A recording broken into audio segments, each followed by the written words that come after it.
بسم اللہ الرحمن الرحیم الحمدللہ الذی جعلنا من المتمسکین بولایت علی بن ابی طالب علیہ السلام والائمۃ الاطہار۔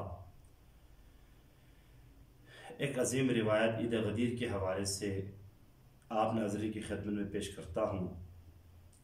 امام علی بن موسیٰ رضا علیہ السلام سے یہ روایت ہے: اذا کان یوم القیامہ زفت اربعۃ ایام من اللہ کما تزف العروس الى خدرها۔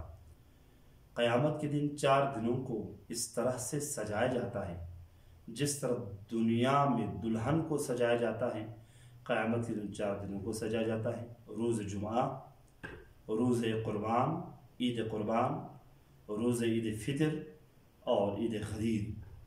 لیکن ان چاروں کے درمیان میں جو تناسب ہے وہ یہ ہے: وَإِنَّ يَوْمَ الْغَدِيرِ بَيْنَ الْأَضْحَىٰ وَالْفِطْرِ وَالْجُمْعَةِ۔ غدیر کا چہرہ جمعہ، روز فطر اور عید قربان کے مقابلے میں 14ویں چاند کی طرح ہوگا، اور باقی یہ 3 دن ستاروں کی طرح ہوں گے۔ غدیر وہ دن ہے جس دن اللہ تعالیٰ نے ابراہیم علیہ السلام کو آتش نمرود سے نجات دیا اور اس دن روزہ رکھا۔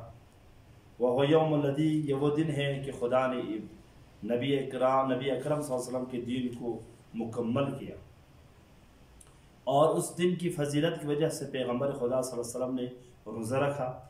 وَإِنَّهُ لِيَوْمِ الْكَمَالِ وَيَوْمِ الْمُرْغَمَةِ الشَّيْطَانِ۔ غدیر کا دن کمال انسانی کا دن ہے اور شیطان ذلیل اور پست ہونے کا دن ہے۔ وَيَوْمَ تَقَبَّلُ أَعْمَالُ الشِّيَعَةِ۔ غدیر کا دن شیعوں کے اعمال قبول ہونے کا دن ہے۔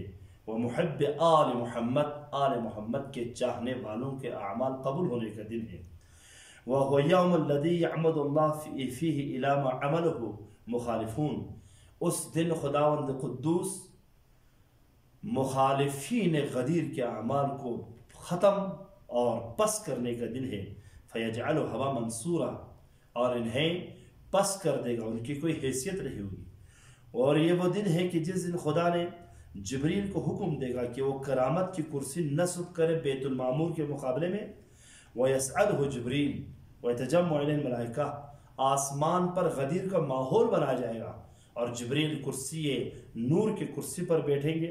من جمیع السماوات، تمام آسمانوں و زمینوں کے فرشتے جمع ہوں گے۔ وَيَسْنُونَ عَلَى مُحَمَّدٍ وَآلِ مُحَمَّدٍ، اور محمد و آل محمد پر درود بھیجیں گے۔ وَيَسْتَغْفِرُونَ لِلشِّيعَةِ أَمِيرِ الْمُؤْمِنِينَ لِمُتَعَصِّمِ مُحِبِّهِمْ مِنْ وِلْدِ آدم، اور وہاں پر جبریل امین آل محمد کے شیعوں، ان کے چاہنے والے کو آدم سے لے کے قیامت تک ان کے چاہنے والوں کے لیے استغفار فرمائے۔